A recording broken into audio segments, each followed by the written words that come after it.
इस वीडियो में हम ऐसी मिस्ट्री के बारे में बात करेंगे जिसको सुनकर आप चौंक जाओगे। क्या आप भी जब किसी क्रेंजी चीज़ को देखते हो तो आपको लगता होगा कि ये पॉसिबल हो ही नहीं सकता। पर आपको मैं बता दूं कि आज के इस वीडियो में हम उस इतिहास के बारे में बात करेंगे, मतलब उस भूतकाल की जिसे ना तो हमें हिस्ट्री बुक में पढ़ाया गया और ना ही इसका जिक्र कहीं और किया गया। आज उस इतिहास के बारे में बात करेंगे जिसे बड़े बड़े साइंटिस्ट भी सुलझा नहीं पाए। उससे पहले हम बात करते हैं आज के टाइम की, मतलब 21वीं सदी की। तो आज के टाइम में दुनिया कितनी एडवांस है। आज हमें किसी भी काम को करने में ज़्यादा टाइम नहीं लगता, चाहे वो रातों रात बिल्डिंग्स बनाना हो या पूरा शहर। आज की मॉडल साइंस और आधुनिक टेक्नोलॉजी की मदद से ये काम बहुत आसान सा हो गया है और हम ये सोचते हैं कि हम ही इतने एडवांस और इंटेलिजेंट हैं, पर ये सच नहीं है। और आज जिस इतिहास के बारे में बात करेंगे वही इस बात का प्रूफ है, इसलिए वीडियो को पूरा देखना। इसके लिए हमें आज से हज़ारों साल पहले जाना होगा, हज़ारों साल पहले, और हमें एक्सप्लोर करना होगा एशियंट हिंदू हिस्ट्री। आज हम उस एडवांस एशियन हिंदू सिविलाइजेशन के बारे में बात करेंगे जो अपने साथ साथ अपनी एडवांस इंजीनियरिंग और टेक्नोलॉजी के साथ ही इस दुनिया से कहीं चले गए, कहीं गायब हो गए, जो कि सही ट्रम्प होगा उन चीज़ों के लिए जो कि था आज से हज़ारों साल पहले।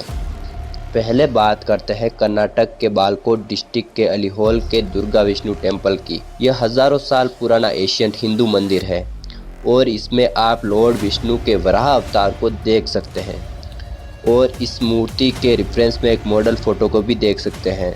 इस मूर्ति में जो भगवान विष्णु ने अपनी सूंड पे जो चीज़ उठा रखी है वह पृथ्वी है और आप ये साफ साफ देख सकते हैं कि ये पृथ्वी ही है और राउंड है, मतलब गोल है।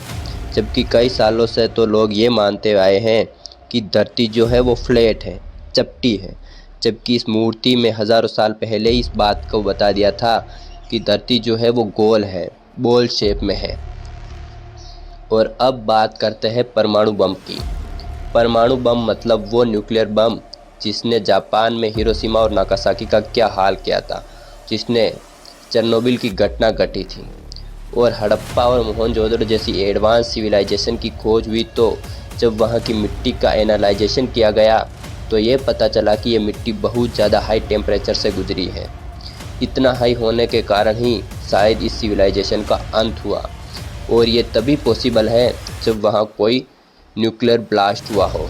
लेकिन आज से हज़ारों साल पहले इतना हीट कैसे पैदा हो सकता है, ये आज तक एक मिस्ट्री है। और ये खोज मोहनजोदड़ो के एनालाइजिस्ट डेविड डेवनपोर्ट ने की थी। और अगर एशियंट वर्ल्ड में परमाणु बम का रेफरेंस ले तो रॉबर्ट ओपनहाइमर जो एक अमेरिकन फिजिसिस्ट है, उन्होंने महाभारत और गीता का ध्यान से अध्ययन किया। उन्होंने महाभारत में बताई गई ब्रह्मास्त्र के बारे में बारीकी से अध्ययन किया। उनका कहना है कि आज से हज़ारों साल पहले परमाणु बम का महाभारत के युद्ध में इस्तेमाल किया गया था और महाभारत में इस बात का भी जिक्र किया गया है कि एक बार ब्रह्मास्त्र चल गया तो इस ब्रह्मांड में ऐसी कोई ताकत नहीं जो इसे रोक सके या इस दुनिया में होने वाले विनाश को रोक सके।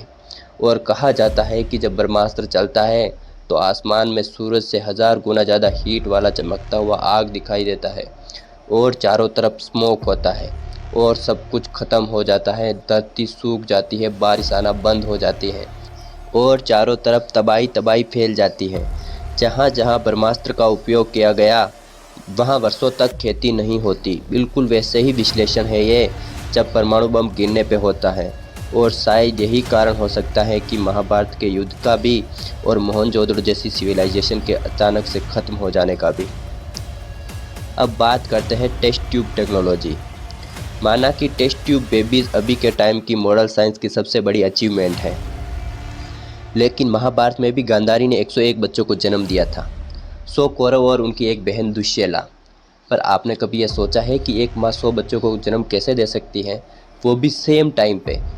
तो ये कहा जाता है कि गांधारी के वूम से एक फ्लैश निकला था और व्यास जी ने कहा था कि इस मांस के 101 टुकड़े करके अलग अलग मटकों में रख दो और कुछ समय बाद उसकी संतान हो जाएगी। और 101 बच्चे हुए भी, जिसमें सबसे पहले दुर्योधन का जन्म हुआ। And coming to the next point, television मतलब टीवी हाल ही के टाइम के एक मॉडल टेक्नोलॉजी है।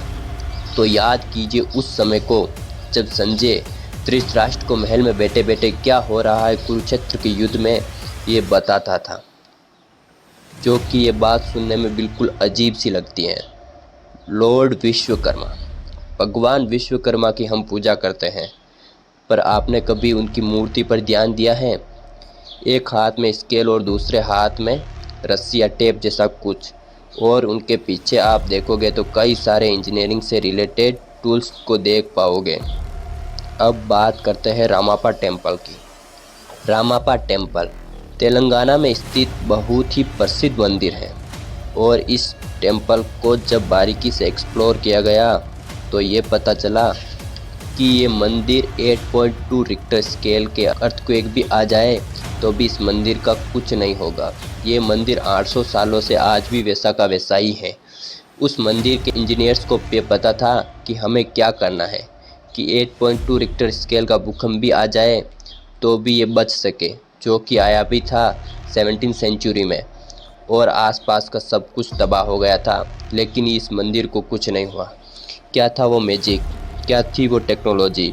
अगर रामापा टेम्पल को हम एनालाइज करें तो नीचे का हिस्सा सैंडस्टोन से बना है और ऊपर का हिस्सा ऑटोक्लेव अरेटेड कंक्रीट से बना है, यानी ACC से, जो कि एक सॉफ्ट मटेरियल होता है कंस्ट्रक्शन के लिए, जो कि एक मॉडल टाइम की बिल्डिंग्स बनाने में यूज़ की जाने वाली टेक्नोलॉजी है, और ये बिल्डिंग्स को क्रैक होने से बचाती है।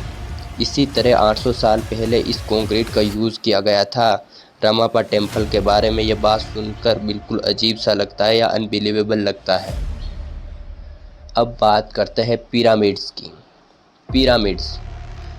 पिरामिड्स इस पूरे टॉपिक का मेन पार्ट है। पिरामिड एक नेचुरल एसी है जिसके अंदर कांस्टेंट टेम्परेचर रहता है, वो बिना बिजली के। उसका जो ढांचा है वो इस प्रकार डिज़ाइन किया गया है कि उसके अंदर हमेशा 20% टेम्परेचर रहता है, चाहे बाहर कितनी भी गर्मी हो या कितनी भी ठंड हो। और उसका जो रेशियो है वो गोल्डन रेशियो है। और सोचने की बात तो यह है कि इतने साल पहले गोल्डन रेशियो के बारे में कैसे पता चला। इन सब को देखकर ये लगता है कि आज के टाइम में जो इन्वेंशन हुए हैं वो इन सब के सामने कुछ नहीं है। या तो ये सिविलाइजेशन बहुत ज़्यादा एडवांस होने के कारण किसी और प्लेनेट पे चले गए, या ये प्राकृतिक आपदा के चलते ये सिविलाइजेशन ख़त्म हो गई, या ये आपसी वॉर के चलते एक दूसरे को ख़त्म कर दिया। हमारी एशियंट हिस्ट्री की बात करें तो कई सारे ऐसे राज हैं जो उनके साथ ही ख़त्म हो गए जब वो ख़त्म हो गए थे, जिसे आज तक साइंस सुलझा नहीं पाया। और इस वीडियो को देखने के बाद आपकी क्या राय है नीचे कमेंट बॉक्स में ज़रूर बताइए। और इस वीडियो से आपको ज़रा सा भी कुछ सीखने को मिला हो तो इस वीडियो को लाइक और चैनल को सब्सक्राइब कर दीजिएगा।